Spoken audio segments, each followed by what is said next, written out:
De la houle en A, c'est du vent side offshore entre midi et 2 sur la Canoro. Bonjour à toutes et à tous. On a un temps qui est couvert avec encore un peu de bruine. La température extérieure est à 12 degrés, la température de l'eau à 12-13. La marée, elle est actuellement en train de finir de monter. Le plan haut est à 14 h avec des petits coefficients de 48. Sur cette marée qui monte, le vent, là, alors j'ai filmé de 10h30 jusqu'à midi 15. Et au début de la vidéo, je suis arrivé là, le vent était sud-sud-est modéré à soutenu. Fin de la vidéo, là, en se rapprochant de la marée haute, le vent est sud-sud-est modéré. Il est quand même présent, mais il n'est pas modéré à soutenu. Sud-sud-est, 2 à 3 Beaufort, presque 3 Beaufort établis. Le plan d'eau est fripé, ridé au bord. Ridé, un peu de clapot sur le large, il n'y a pas de moutonnerie. Les phases de vagues sont ridées, là où les multipiques agitées longues avec 12 secondes de période orientées ouest à ouest, sud-ouest à la hausse. C'est pas hyper consistant, mais c'est à la hausse quand même. Ça tourne toujours en moyenne sur la bouée du Cap Ferré à 1,30 m. Et en termes de taille de vague, là, il y a 80 cm, 1 mètre en déferlement régulier, 1,20 m, 1,30 m sur la majorité des séries, la plupart du temps. Et de temps à autre, sur les grosses séries, sur les gros pics, mais vraiment assez rares et vraiment pas dominants, il y a un petit 1,50 m là, comme le pic qu'on voit derrière par exemple.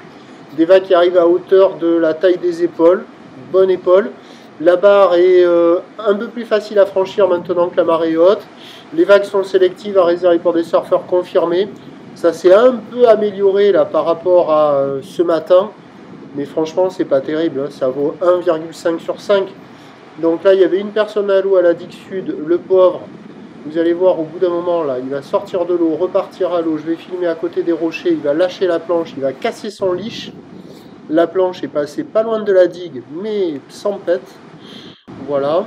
Et là où il y a tout le monde à l'eau, là, c'est là-bas, c'est du côté nord, au nord du Banana, avec une quinzaine, une vingtaine de personnes à l'eau, une petite dizaine dans les vagues, une quinzaine dans les mousses, voire un petit peu, ouais, voilà, 20-30 personnes à l'eau.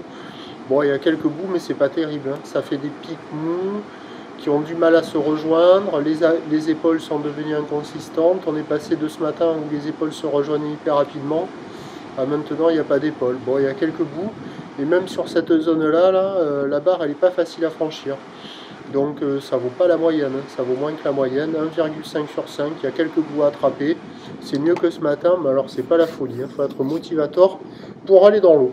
L'évolution pour le reste de la journée, c'est un train de houle qui va grossir. La boire Cachan-Gascogne, là au dernier check, est à la hausse à 3 mètres et 9 secondes. Donc c'est un train de houle qui va grossir toute l'après-midi et qui uniquement sur les coups de 17 h, donnera des vagues aux alentours de 2 mètres à 2 mètres 30, mais pas avant. Pour ce qui est du vent, toujours ce vent sud-sud-est qui doit se calmer un peu. Les prévisions à 17 h, c'est 2 mètres, 2 mètres 30. Ou l'ouest à ouest-sud-ouest en seconde de période, vent de sud-sud-est 2-3. Donc surveillez avec le descendant, mais ça sera pas fou. Vous allez voir là, je crois que c'est là. Donc là, il passe, et juste après, il va lâcher sa planche. Hop, le leash. Et regardez la planche. Hop, plus de leash. Heureusement, sans conséquence. Donc avec le descendant, les vagues pas folles, déjà que c'est pas foufou sur la marée haute. Bon, je vous tiens informé quand même sur le 08 92 29 78 73 à 14 h. Bon dimanche.